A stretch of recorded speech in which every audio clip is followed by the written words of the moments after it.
2025 WBSC 世界杯小棒锦标赛将伫咧25日正式开球。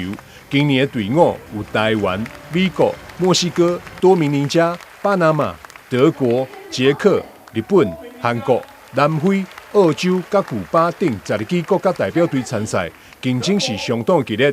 比赛前一天，地主城市电视特别举办开赛记者会，热情欢迎来自世界各地选手。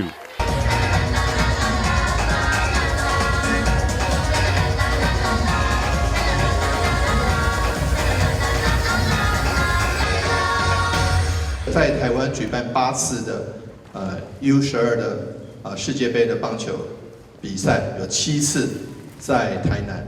这个是在赖清德总统担任市长的时候所争取到的。今年不仅是 U12这个在台南举办，下个月呢我们还是主办 U15，所以非常欢迎所有来自世界各国的棒球健儿。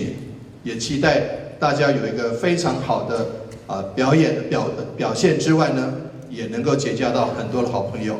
在这边，台南市有12个学校接待我们的贵宾，也期待我们台南市的同学以及所有的接待都能够顺利。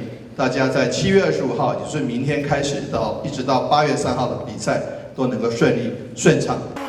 25日暗时6点半开幕赛，由地主国家中华队迎战古巴队。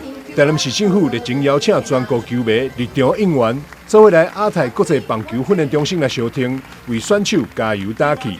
台南新闻赵秀仪采访报道。